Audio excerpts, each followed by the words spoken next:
United States is a difficult place to do business, despite what people say. Yes, you can open up a business quite easily.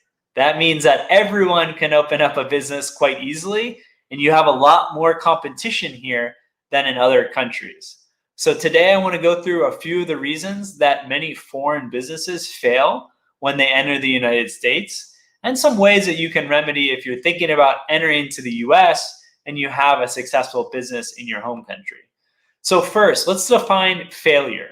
Failure might be a bankruptcy. The business is unable to pay their debt, and issues with account payables, all different ways that essentially the owners of the business are not able to take a profit from the business, although they would like to take a profit and they don't want to keep on reinvesting the proceeds. I also define failure as if you have a business, so say a coffee shop, in the setting behind me, and you're spending your time in it, and you have to value and give a fair market for your time. If you invested in a coffee shop, say a foreign franchise, you invested 150, 200,000, and you're working 50 hours a week, and the coffee shop's making $20,000, that's a failure. You have to value your time.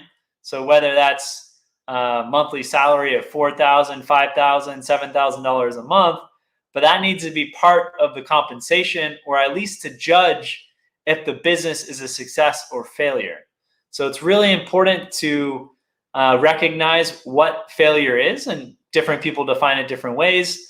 But as a summary, basically bankruptcy, or the business not able to pay its expenses. And then I further define that by the owner not being paid what should be paid in a fair market setting, and bringing that into the computation.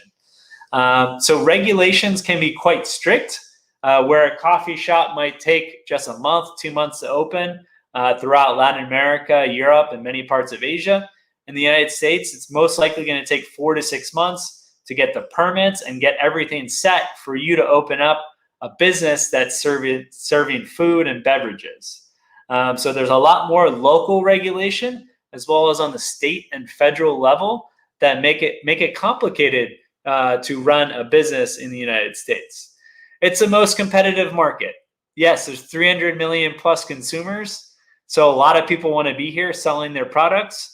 And counties like Miami-Dade County, Broward County, where I'm based in South Florida, the median family is making over $50,000. So there is a good amount of disposable income for them to pay for all different types of products and services. So that attracts a lot of US domestic competitors in any business industry, as well as foreign competition in the United States market. Also, cultural differences. So anyone that spent time in Europe, you can see that Europeans will value different things than Americans. Where in a European restaurant, it often might be that the owner is actually working there and is there day to day, and then visiting the tables, and the customers like that. And there's nice silverware, and there's great plates, and the ambiance is beautiful, and the food is amazing.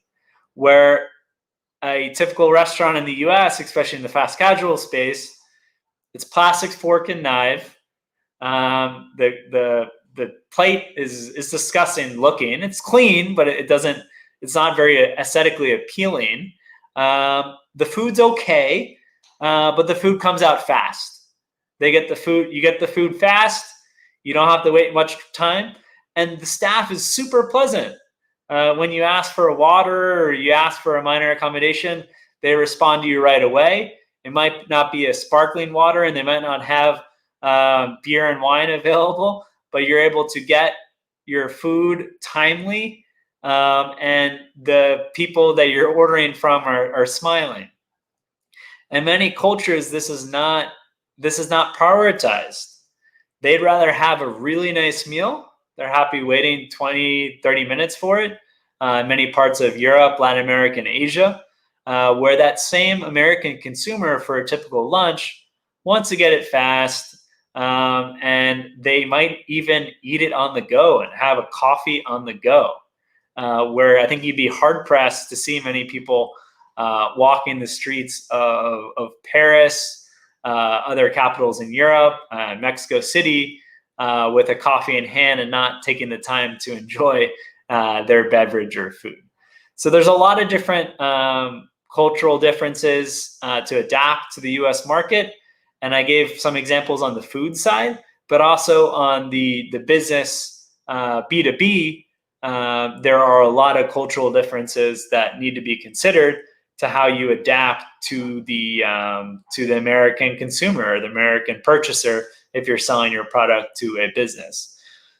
Language communications is key, where English is the most common language in the United States, and really having a high level of English is key. There are exceptions. If you're operating a small business in South Florida, parts of Texas, California, parts of Arizona, it's more Spanish that's going to be critical to the success of your business.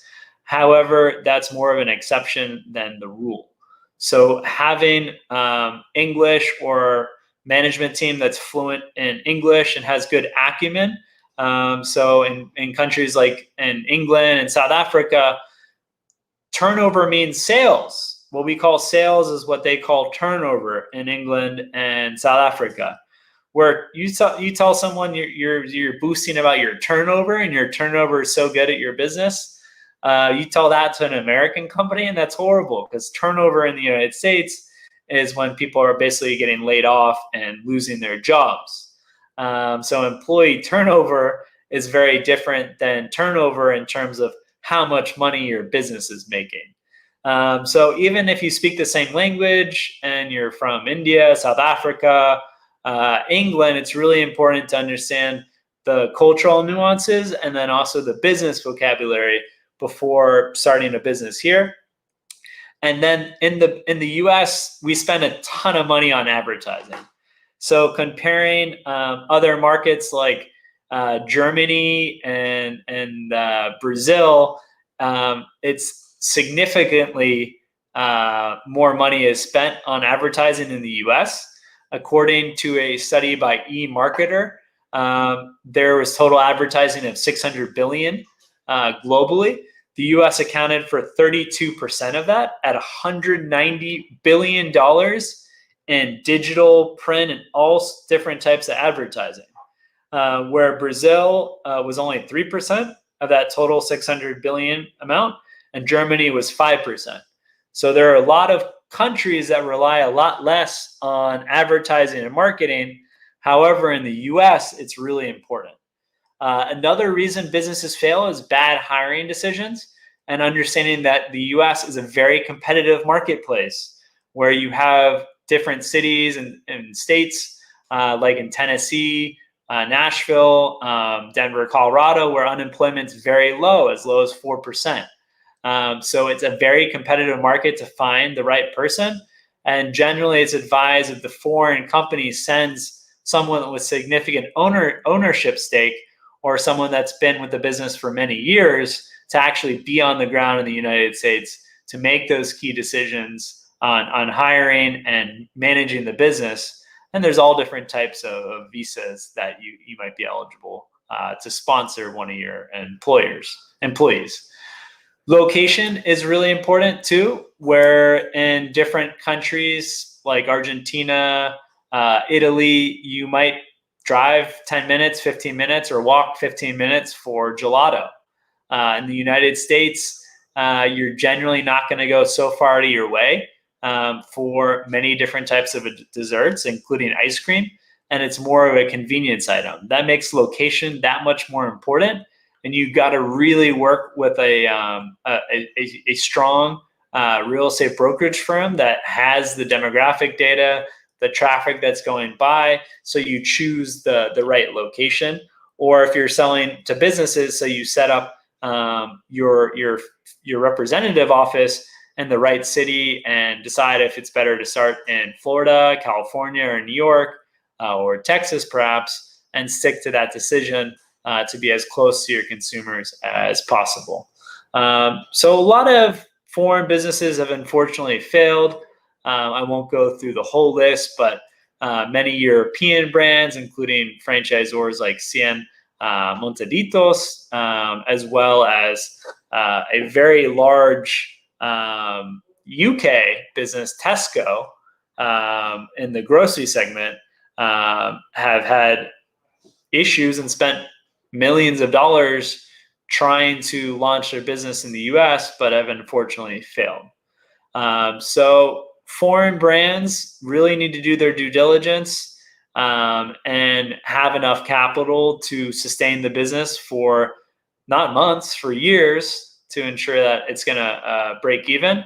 As there's a lot of disadvantages than someone that is already operating here and knows the local culture, already knows the consumers, etc., for opening up the business. So the United States is a tremendous place to open a business. You got to know what you're doing, surround yourself with the right advisors, and you can have great success opening a business in the United States.